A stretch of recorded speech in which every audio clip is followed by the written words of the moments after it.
Good Wednesday morning, friends, or afternoon, or evening, or whenever you happen to join. For those that I don't know, I'm Reverend Jennifer Finley, our Momentum and Discipleship Pastor here at First United Methodist Church in Kirksville, and this is our midweek time on a Wednesday to pause, to take a deep breath, to maybe inhale your coffee. Joyce, I assume you're still drinking your coffee along with me, wherever you happen to be, to pause and wonder together how it is that God is meeting us, where it is that God is showing up in our lives, in our world.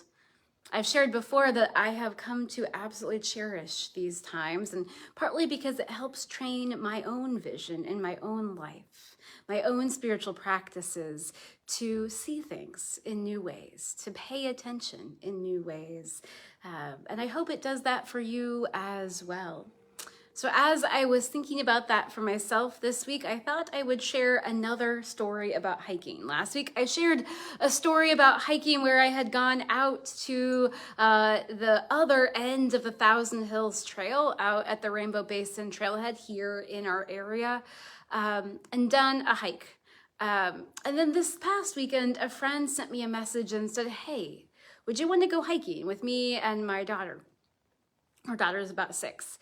And I said, absolutely. Now, the intent of this hike was a little bit different.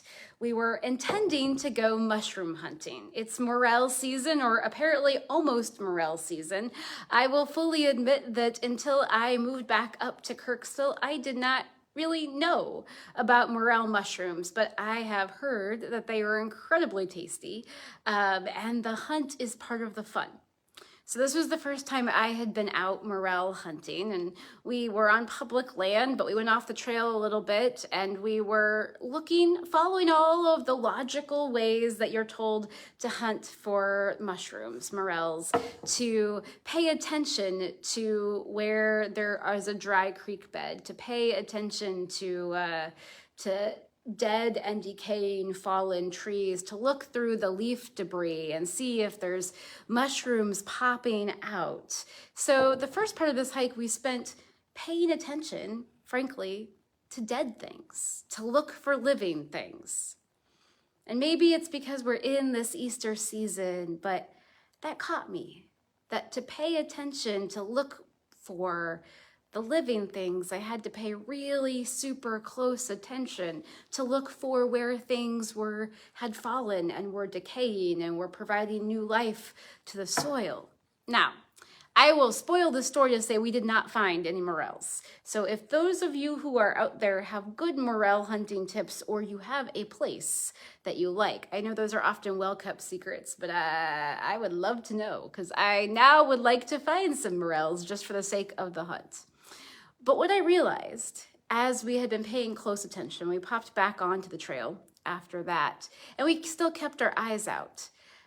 But I realized that having paid attention to where new life might be popping up among the leaf debris and the fallen trees also meant that I saw other things differently.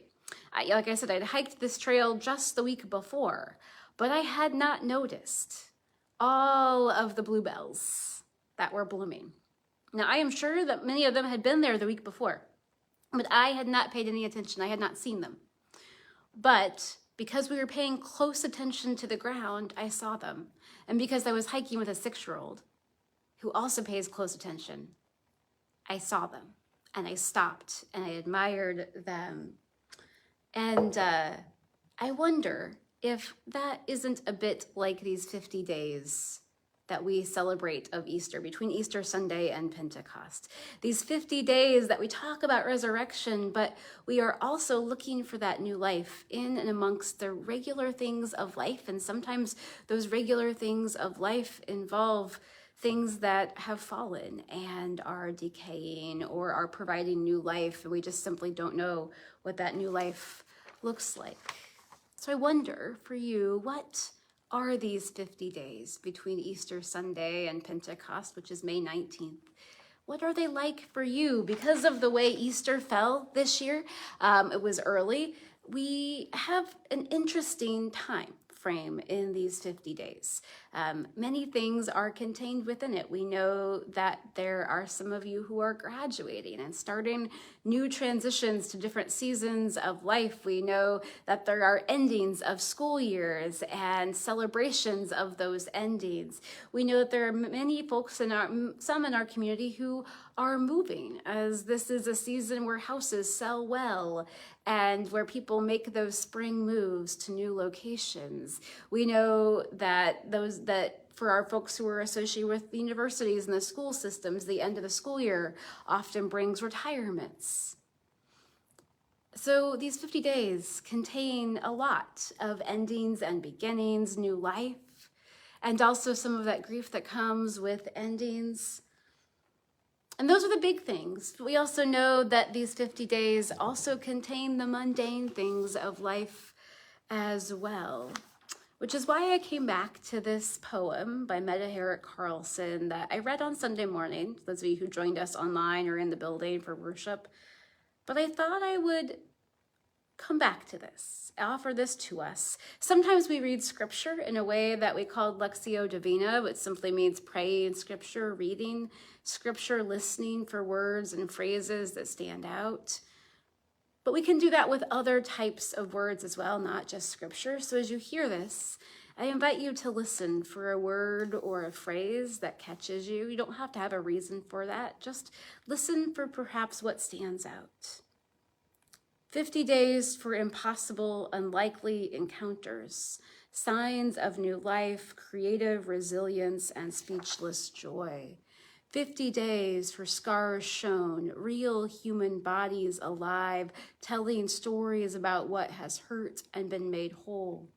50 days for peace enfleshed, moving through locked doors, down dirt roads and on the beach, smoking fish to eat for breakfast. 50 days for spirit breathed, forgiveness unleashed, presence that's pure, courage that finds us together for good. 50 days for jubilee, debts fully repaid, broken life restored, people rejoicing and raised from the dead.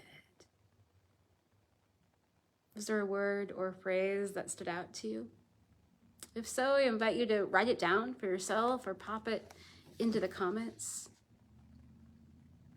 And then listen again. And maybe listen for the ways in which God is meeting you. Perhaps the nudging of the Spirit in these words. 50 days for impossible, unlikely encounters. Signs of new life, creative resilience, and speechless joy. 50 days for scars shown, real human bodies alive, telling stories about what has hurt and been made whole. 50 days for peace enfleshed, moving through locked doors, down dirt roads, and on the beach, smoking fish to eat for breakfast.